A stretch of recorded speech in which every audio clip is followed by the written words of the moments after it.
निम्रा मान गई है, कहा था ना उसे मना लेंगे सब। लो आ गई निम्रा।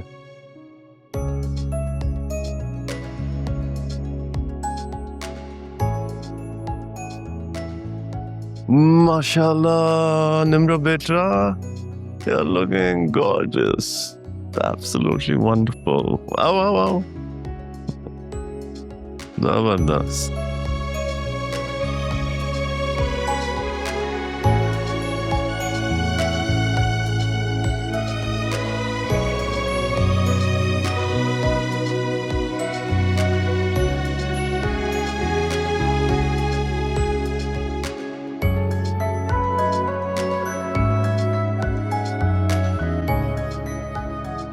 आइए मौलाना साहब।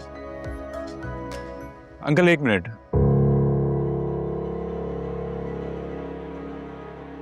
क्या हुआ मोहित?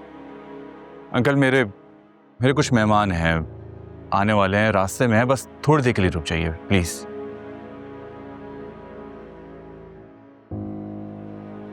अच्छा ठीक है मौलाना साहब, बस थोड़ा इंतजार करना पड़ेगा कुछ मेहमानों का।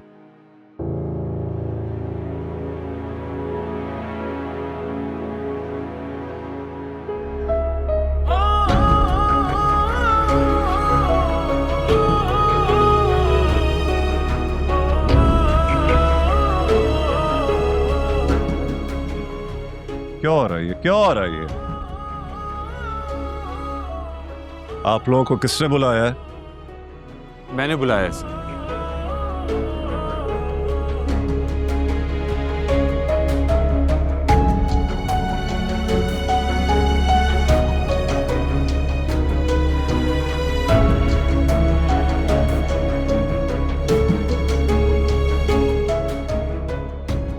क्या बदतमीजी है ये मोहित। ये बदतमीजी नहीं है अंकल, निम्रा का हक है जो मैं इसे दे रहा हूं। मोहित पागल हो गए हो क्या? आंटी समझाएं इसे, ये क्या कर रहा है? बेटा ये सब कुछ जो मैं देख रही हूं ना, उस हिसाब से बिल्कुल ठीक कर रहा है। जब अपने गैर हो जाते हैं ना, तो फिर गैरों को गैरों जैसा बिहेव नहीं करना होता। मानी, बोलो निम्रा को अपनाओगे तुम?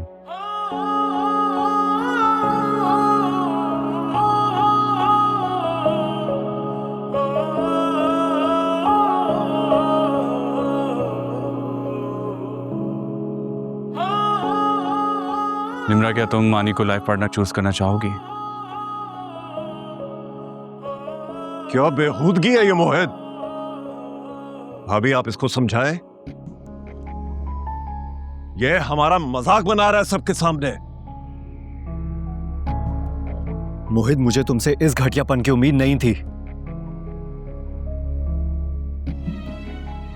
मेरे नजदीक घटियापन यह है कि अपने ससुराल वालों की खुशनुदी के लिए हर हद पार करके इंसान घटिया हरकतें अपनाए। हाशिर भाई, मोहित ने मुझे सब कुछ बता दिया है और मुझे फख्र है अपने बेटे पर, जो दूसरों की खुशी के लिए अपनी खुशी कुर्बान करने को तैयार है।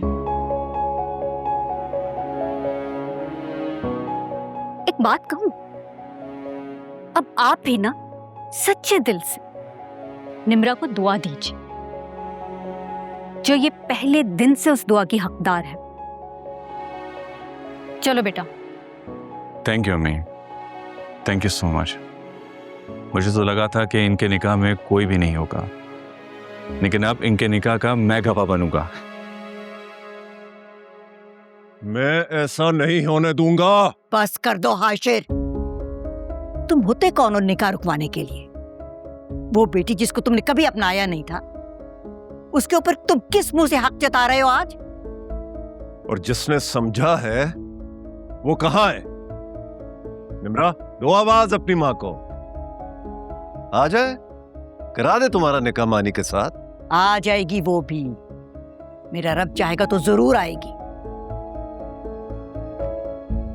पहले आप लोग अपने खानदानी झगड़े खत्म कर लें, निकाह का फिर सोचेंगे। मैं इन हालात में ये निकाह नहीं करा सकता। लेकिन आप निकाह से क्यों इनकार कर रहे हैं मौलवी साहब?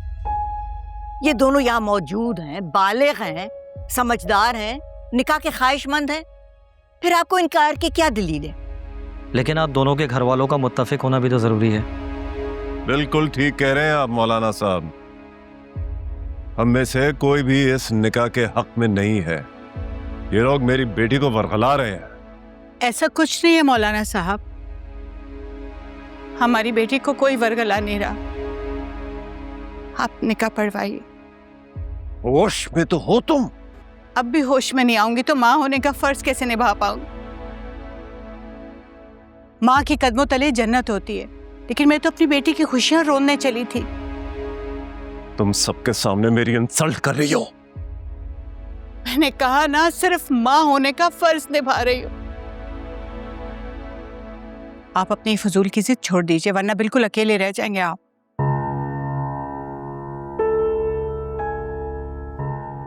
बाबा मामा ठीक कह रही है।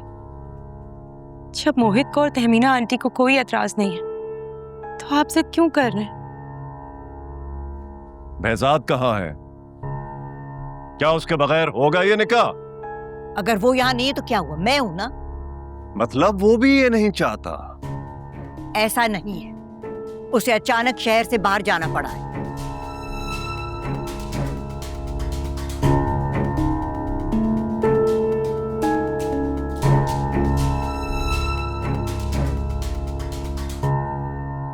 ठीक है, मुझे कोई एतराज नहीं। मौलाना साहब आइए, निकाह पढ़वाइए।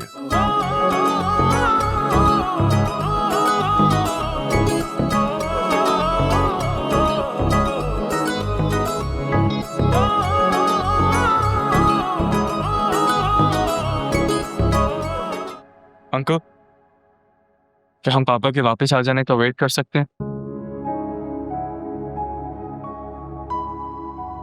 उन्होंने मेरी हर खुशी को हमेशा तरजीह दी है। मैं उन पे उनकी इतनी बड़ी खुशी में शामिल ना होने का हक नहीं जीत सकता। डेट पहले से फिक्स है। तुम 2 दिन बाद निम्रा को रुखसत कराने आ जाना।